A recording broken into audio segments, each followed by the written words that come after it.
I just wanted to enjoy my son's graduation, but my boomer parents made it all about themselves, and I've just about had enough of them in my life. Posted by you/SimmerUnknown. I just need to vent. My son's high school graduation was earlier this week. I had invited my parents, both in their late 70s, at the beginning of the year. They kept seesawing on whether they were coming or not. They eventually agreed to come about 3 weeks before graduation, which was okay, cool. They had to drive in from out of state. On the day of, the schedule was pretty clear to them. The ceremony starts at X time, doors open an hour beforehand. Be there 15 minutes before that because that's when parking opens. Parking was going to fill up quickly because over 250 kids were graduating, and some of these kids had about 7 generations of families showing up. I told them to meet me at the parking garage 15 minutes before the doors opened. So what did they do? Leave their hotel, located 25 minutes away, 1 minute before that. Got beached at for not waiting for them, even though, 15 minutes after the doors opened, it was turning into standing room only. When we realized they weren't going to be there and parked by the time the doors opened, my husband, other kid, and I went to wait in line. Thank goodness we did, because about 5 minutes later, the line was down the street to the next block over. They wanted us to come back out to get them, which was impossible because the sea of people was all pushing one way. Not about to battle an entire army of people to get back out, no other way out either. We were lucky to get in when we did and get the seats we did, because by the time my parents texted that they had arrived, it was turning into standing room only. My mom then spent the entire first part of the ceremony people watching with a super judgy face. Kept telling my other kid that the lady with all the piercings and tattoos probably doesn't have a job, is going nowhere in life, etc., etc. I shushed her and got the look. Which no longer affects me since I just spent the last 18 years improving the look. Also, for some reason, my son's full middle name didn't get read out, they just said his initial instead. I don't know why or how it got missed, but I nearly missed getting pictures of my son getting his diploma on stage because she was bitching about it. Some pictures turned out blurry because she kept smacking my arm. Luckily, my husband got some pictures, but like holy crap. I would have cried if we didn't get some sort of decent picture. She snapped at my other kid because we did the whole cheering thing when his name was called. Compared to the other people in the arena, I doubt he even heard us, since it was just me and the other kid. Husband couldn't because he was trying to line up shots around people walking in front of us and his brain couldn't do 2 things at once, lol. One of the kid speakers, class president, maybe, was talking about evolution and how we got to the point we are at today, and my mom complained about that. They should be thanking God. God got them here. Not even a Christian school, mother. She also complained because some of the young ladies were wearing headscarves, they let them in this school? Like Jesus H. Christ on a cracker, it's a effing public school, mom. They're still people too, just like you, though probably less of a beach. Also got comments from her about the kids with green hair, blue hair, purple hair, and one girl with clown clothes on. They are going nowhere in life. Like, they just graduated, their life is just starting. The girl with the clown clothes was wearing a bunch of different graduation cords and had her name in the program with several scholarships listed. I pointedly told my other kid, and this is why we don't judge people based on their looks. They have tried to talk my son out of going to his choice of college. They think it's going to be too far away from me. Once we drop him off, we have to move across the country because of military orders, and that it's in a bad part of town. They're trying to paint some picture that my son is going to be stabbed, shot, mugged, and left for dead. The city the school is in has some crime, obviously, but the college itself has released their safety reports and hasn't had many issues or crimes. I use her favorite line when I voice a worry, it's all up to God. I'm not even religious or Christian anymore. Managed to get the look again when I said that. They are here for the rest of the weekend. We have another promotion ceremony for the other kid this weekend, 8th grade. So, send help? I think dealing with them has given me gray hairs. Top/relevant comments. Commenter. Why, just why continue a relationship with this person, regardless of familial connection? Ops response. She wasn't always this bad, or at least, maybe not that I could see. I think once she realized I stopped giving a crap about her religion, she decided it was time for the gloves to come off. Even though I have told her that's one of the main reasons I have issues with Christian beliefs. I moved away 4 years ago to be with my husband and haven't really seen her much since then. I never visit back home, and she has only come out this way once before. I only invited her because my son and she used to be close, and he wasn't opposed to the idea of her coming. Commenter 2. One of the hardest lessons for me to learn was that accepting or extending invitations made out of obligation was almost always a mistake. It took being ambushed by my elder siblings and pressed for money to make me say no more, and to stop caring about keeping the peace. Ops response. Yeah, my husband and therapist have been helping me understand and set boundaries. I still waver, obviously, but I've also made improvements. Like, I no longer feel obligated to call her every single effing day. I've been sticking with a twice-monthly short phone call, mainly to be like, you still alive? Okay, great, call you later. Commenter 3. I just want to comment on the look. It hurt my feelings and scared me when I was a kid. It was such a look of absolute venom and hatred. Anyway, I remember when I finally recognized that the look was a ridiculous tactic to try on a grown woman. Like, seriously, Mom, do you think narrowing your eyes, pursing your lips, and looking at me with hate is a good move? I just roll my eyes when she does it now. Nice try, you gonna ground me now? Take away my phone privileges? Give me a effing break.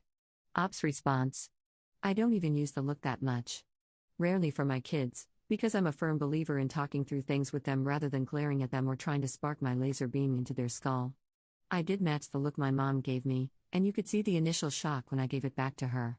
Don't think she realized I can give it back just as easily. Update 3 weeks later. I have gotten a few DMs from people wondering if I made it through my parents' visit. I did make it through, but my relationship with my mother did not. We are currently not on speaking terms. Well, to be more specific, I am not on speaking terms with her. She has been refusing to accept that.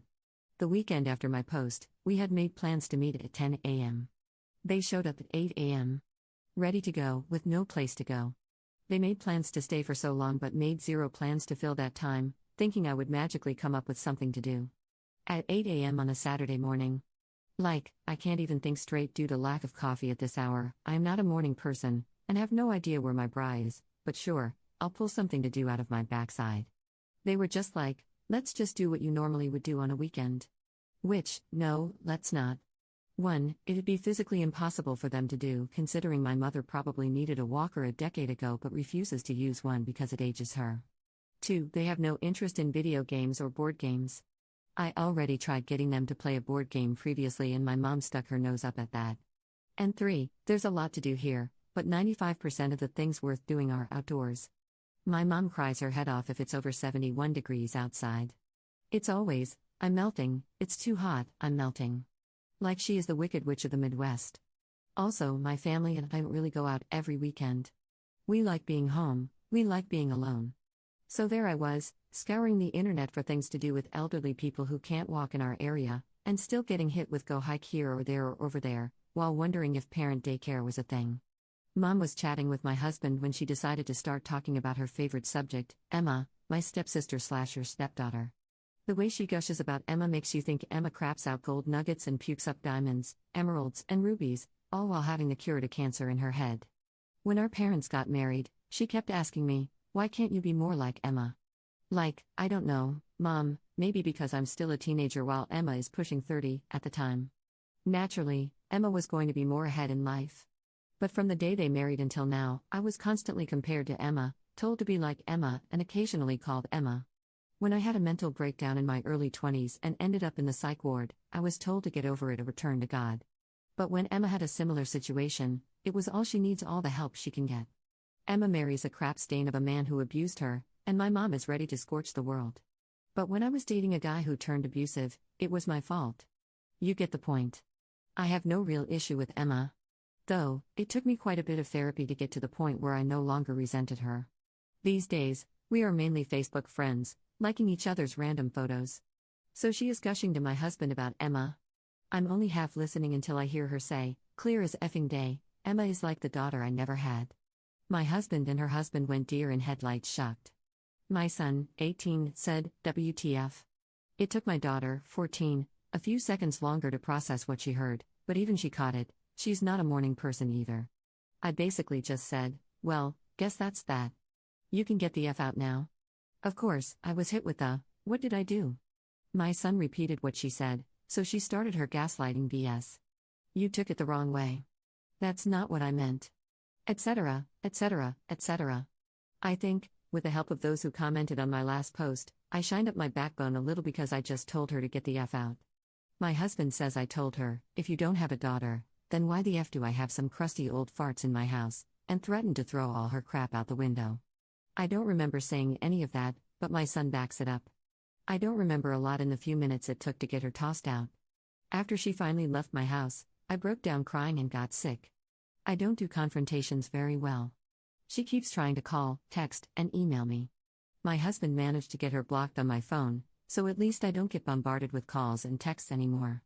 On the first day, before I blocked her, I had over 50 missed calls and 40 text messages from her. She also managed to fill up my voicemail, not that I listened to any of it. My husband deleted all of them for me too. She only has my old email account that I use for spam now, so I'm not really seeing those either, though last I looked, over a week ago, there were around 20 emails just from her. I'm also starting to get a few letters in the snail mail from her too, so oh joy. I guess she told some sob story to Emma too, because she reached out to me. Luckily, she listened to my side and just told me, good for you. She also told me she has never been a huge fan of my mom for reasons like this but only plays nice and stays civil for her dad's sake. That made me feel a little better, knowing that Saint Emma dislikes her too. I was a mess for about a week after everything happened. Still am a mess, but less so. My husband and kids have been working hard to distract me, and I have been keeping up with my therapy sessions every week. She even got me in for an emergency session the next Monday. Luckily, my summer is about to get busy. Husband is taking a month off, we're having a garage sale, preparing to move to a new state, getting my son ready for college, so I will have plenty to do to keep my mind off things.